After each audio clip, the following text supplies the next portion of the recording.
esto que estamos hablando, porque él va a trabajar con 6 materiales. Digo, no son materiales, son mecanismos, pero su material es el mecanismo, como hablábamos hoy. Evaporación, conducción, radiación, convección, presión y digestión. Esas son en la página web, si entran, están bien marcados, están organizados sus procedimientos, sus proyectos están organizados en función de eso.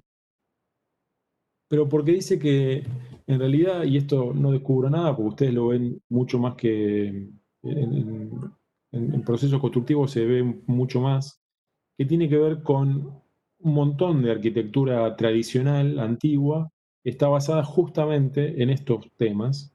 El patio central para defenderse del viento o para recoger agua, temas que no son lo mismo todo el tiempo, que de día pasa una cosa y de noche pasa otra, o las casas antiguas, estas que varía su utilización según la temperatura, el sótano, ¿no? Esos lugares de mucho calor, el sótano está a 30 grados, la planta baja a 35, el primer piso 41 y la cubierta 50.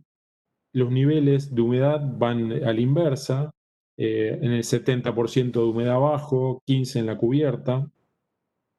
Los lugares estos, dice Philip Ram, no se nombran, no se nombran por su función, sino por su condición climática, ¿no? La fresquera, el muro norte frío, el muro sur caliente, el sótano húmedo para guardar vino, el granero más seco que va arriba, el follaje, eh, o personas en Alaska que se juntan para irradiarse calor entre ellos. Son todos casos, dice Philip Ram, donde la forma y la función siguen al clima o siguen a estos mecanismos que les contaba antes.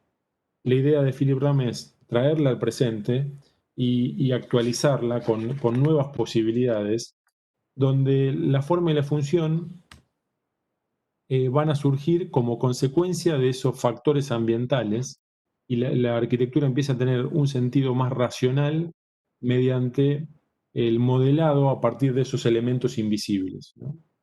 Esa, esta cuestión de Philip Ram eh, le va a llamar una arquitectura meteorológica, donde va a construir una idea que me parece que es interesante, que va a construir una atmósfera que basa el diseño en principios termodinámicos y fisiológicos.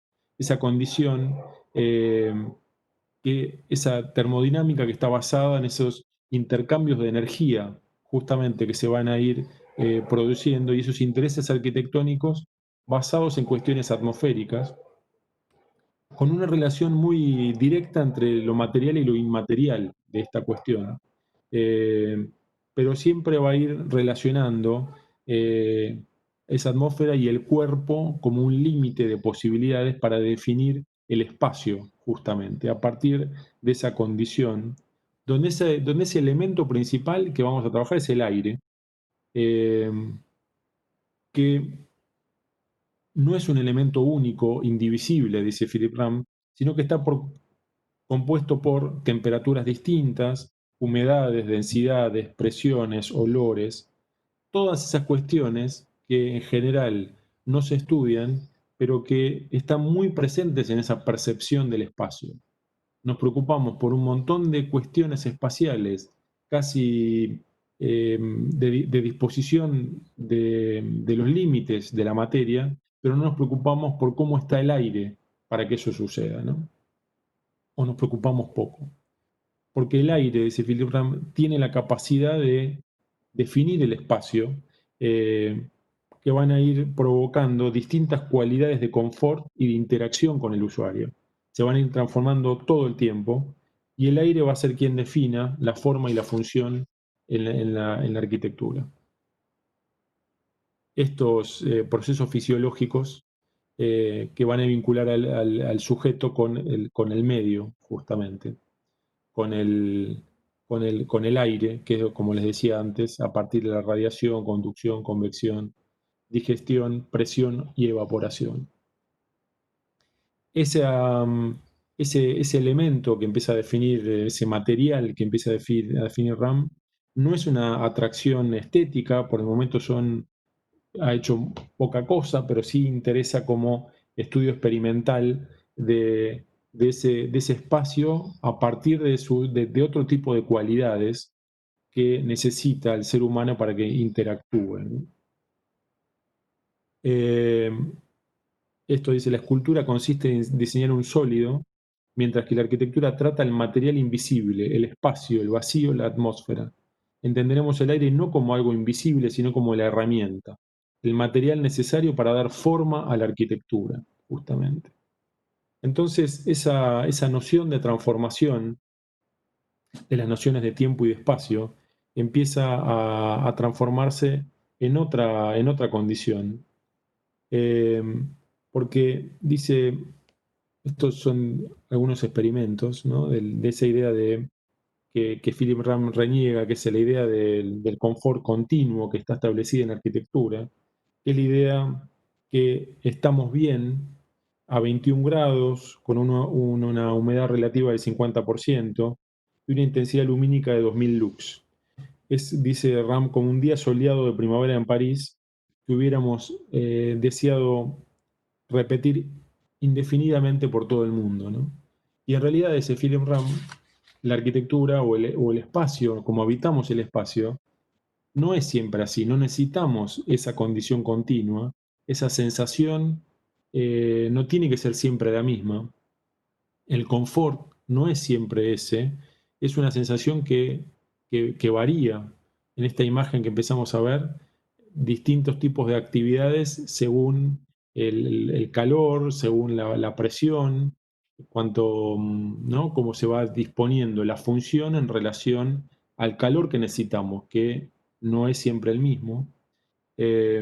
Empieza a crear fallas, a crear rupturas, a crear cierta niebla, a crear ciertos climas puntuales y, como dice él, a generar meteorologías, que es lo que nos interesa justamente, como idea de perturbación climática que empieza a aparecer en cada uno de estos proyectos, cada uno de estos proyectos, a través de ciertos periodos, cierta condición de latencia, digamos, de retener, de esperar, cierta aceleración para que eso pase, para que eso suceda. La condición empieza a darse justamente a partir del trabajo, del manejo del aire y de su condición, de sus características particulares. Este es un proyecto que lo cuento porque es muy sencillo, y es para la Bienal de Venecia, son dos placas metálicas, una a 15 grados y una a 22 grados, y fíjense el mapa de temperaturas y además cómo fluye eso, la circulación de aire que eso provoca a partir de la diferencia de temperaturas. Es una operación muy sencilla que está provocando, pero va a favor de esto que estoy contando, que tiene que ver con empezar a construir esa, esa posibilidad de que el usuario elija libremente dónde ubicarse según la actividad que quiere realizar, según la ropa que tenga, según el confort que él entienda, y cómo eso se va dando, ¿no? Y a partir de esto, bueno, hay otros eh, experimentos que van ubicando o proyectos que van ubicando eh, según los focos de temperatura, las distintas cotas de funcionamiento, ¿no? Y eso que ven ahí. Casi que el aire empieza a dibujar la forma para que esto suceda. Y el último de los personajes, que es este Sin Lali, este librito chiquito, tiene cuatro conceptos que me gusta para cerrar la charla. El primero tiene que ver con la amplificación que habla Lali, que tiene que ver con eh, cómo tomar, dice el autor, los sistemas energéticos que nos rodean y convertirlos en material de proyecto. Cómo trabajar más allá de la luz del sol, el viento y la lluvia, para empezar a trabajar con cierta termodinámica, ondas acústicas, interacciones químicas, eh, ciertas cuestiones que se empiezan a suceder, que van más allá de lo que nosotros conocemos, esas capas geológicas que contaba de Landa, empiezan a transformarse en otra cosa, empezar a pensar en el magma, no en la sucesión de capas que se van aplicando. Y dice algo que a mí me parece que es interesante. Dice, no deberíamos decir que vivimos sobre la superficie de la Tierra, sino más bien en el fondo de un océano de aire. Que me parece que suena muy poético, pero es interesante porque el interés está puesto no en la Tierra, sino en el aire, cosa que no siempre lo pensamos así y no siempre lo condicionamos de esa manera, ¿eh? Esta cuestión de la energía material, justamente, que es traducir ese acondicionamiento de la energía en la forma que queremos que nos termine de dar lo que queremos hacer. Eh, lo que se pregunta el autor es, ¿cuál es el próximo paso? Ya logramos acondicionar nuestros espacios al clima. Y ahora, ¿qué más podemos hacer con eso? ¿Qué más? ¿Dónde está el próximo paso? ¿Cómo traducimos ese acondicionamiento en una forma? ¿No? Al revés. Tenemos el espacio, lo pudimos hacer, entre comillas, confortable. Bueno, ahora hagamos el espacio en función de ese confort, ¿no? Invirtamos la ecuación, invirtamos, trabajemos con la energía que eso se produce, que eso provoca, que eso permite. Habla de las envolventes sensoriales en el sentido que dice, la tecnología nos permite hacer cualquier cosa, geográficamente cualquier cosa en cualquier lugar del mundo. No hay nada que nos paralice en ese sentido, la geometría nos permite, es nuestro lenguaje, nuestra arma, somos geometras por definición. Las envolventes empiezan a ser una traducción de lo que pasa adentro, de lo que pasa con nosotros. Lo que nos propone el autor es revisar esos parámetros, redefinir ese diseño en función de pensar nuevas tecnologías que permitan nuevos edificios con pieles vivas, que se actualicen, que se movilicen, que los componentes se puedan transformar y expresar otra condición, otra posibilidad de eso que sucede. Y por último dice, la forma de la energía eh, no es la forma del deleite del reino, sino que es qué forma tiene la energía, que dice, es una pregunta que se hacía Aldo Rossi ya en la arquitectura científica, eh, pero cómo se transforma ese proceso energético que permite experimentar el espacio de otra manera, ¿no?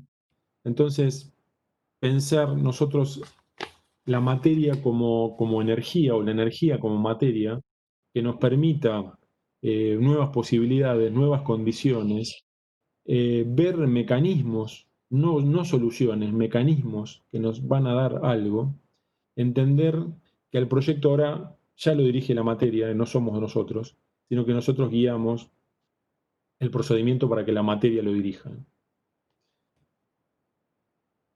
Bueno, pues de mi parte hasta acá.